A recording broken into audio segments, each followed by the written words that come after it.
Allah, Allah, Allah, Allah, Allah, Allah, ya Rasulullah. Assalamualaikum warahmatullahi wabarakatuh. Sahabat lisan Islamiyah semuanya, pada kesempatan kali ini saya akan membahas ataupun saya akan menceritakan sebuah kisah yang berjudul Kisah ketika seorang raja takjub dengan ketajaman mata hati wanita tua. Namun sebelum itu, buat kalian semuanya yang tidak ingin ketinggalan kisah-kisah lainnya ataupun kisah-kisah terbaru, jangan lupa untuk menekan tombol subscribe-nya agar channel kita makin maju dan juga makin berkembang dan yang pastinya bermanfaat. Kisra adalah seorang raja di suatu kerajaan. Suatu hari, bersama teman-temannya, ia berangkat berburu dengan mengendarai kuda. Suatu ketika, Kisra melihat seekor hewan buruan. Ia pun mengejarnya. Lama-kelamaan, hal itu membuat Kisra pun terpisah jauh dari teman-temannya. Dalam kesendirian tanpa temannya itu, langit tiba-tiba mendung dan hujan pun mulai turun. Kisra benar-benar tidak bisa kemana-mana. Namun keadaan memaksanya untuk mau tak mau melanjutkan perjalanan demi mencari tempat berteduh. Akhirnya, Kisra menemukan sebuah gubuk. Ia pun bergegas mendekatinya. Ketika sudah berada di depan gubuk itu, ia melihat ada wanita tua sedang duduk di depan pintu gubuk itu. Kisra meminta izin untuk berteduh. "Boleh saya mampir di sini untuk berteduh?" tanya Kisra. Wanita tua itu pun mengizinkannya. Ia juga tak mengetahui bahwa yang numpang berteduh itu adalah seorang raja. Sejurus kemudian, Kisra mengiring kudanya masuk kandang dekat gubuk dan ia pun masuk ke dalam gubuk. Hari mulai gelap dan malam pun tiba. Anak perempuan dari wanita tua itu, sebut saja namanya si Fulanah, datang dari mengembala lembu betina. Fulanah memasukkan lembu itu ke kandang dan memerah susu darinya. Susu yang dihasilkan banyak sekali, yaitu sangat melimpah. Melihat hasil susu perahan yang sangat banyak itu, Kisra berkata dalam hatinya, "Kayaknya asyik bila saya menarik pajak dari setiap lembu betina. Buktinya, lembu betina milik anak ini bisa menghasilkan susu yang sangat banyak sekali."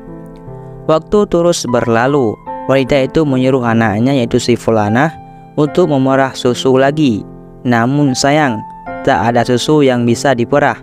Tidak seperti sebelumnya, lembu betina itu kali ini sama sekali tak mengeluarkan susu.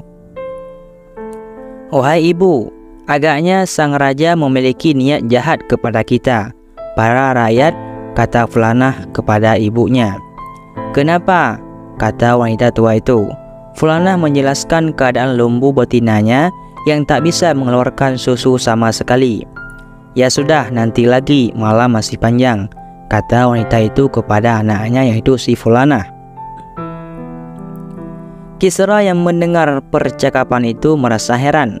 Bagaimana bisa wanita dan anak ini mengetahui isi hatiku? Begitu kurang lebih, kata Kisra dalam hati. Saat itu juga Kisra mengurungkan niatnya menarik pajak dari setiap lembu betina.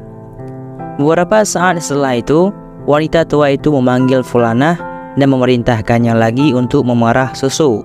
Fulanah bergegas. Kali ini lembu betina itu mengeluarkan banyak susu lagi. Alhamdulillah. "Ibu, sang raja sudah tak memiliki niat jahat lagi kepada kita. Kini lembu ini bisa mengeluarkan susu lagi," kata Fulanah yang begitu bahagia. Pagi pun tiba. Teman-teman Kisra yang mencari keberadaannya pun sampai juga di gubuk wanita tua itu. Sebelum pulang ke istana kerajaan, Kisra meminta kepada teman-temannya untuk membawa wanita tua itu dan Fulanah ke istana. Setelah menjamu dan memuliakan wanita dan anaknya itu, Kisra menanyai mereka berdua tentang bagaimana bisa mereka mengetahui isi hati Kisra tentang rencana menarik pajak dan rencana mengurungkan niatnya itu. "Saya ini sudah lama tinggal di negeri ini. Pengalaman saya menunjukkan Ketika para penguasa menegakkan keadilan, maka rakyat akan subur makmur. Sebaliknya, bila wewenang-wewenang yang terjadi, maka kehidupan rakyat akan sulit, kata wanita itu menjelaskan. Kisah ini tertulis dalam kitab Uyun Al-Hikayah, karya Ibnu Jauzi. Dari kisah ini kita bisa belajar betapa pentingnya seorang pemimpin memiliki rasa adil dan tidak semaunya sendiri. Keputusan apapun hendaknya selalu berpihak kepada rakyat dan kemaslahatan orang banyak. Jadi hanya inilah yang dapat saya sampaikan. Mudah-mudahan bermanfaat bagi kalian semuanya. Saya akhiri, wallahu a'lam bishawab.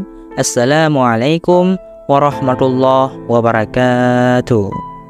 Allah, Allah, Allah, Allah, Allah, Allah, ya Rasul.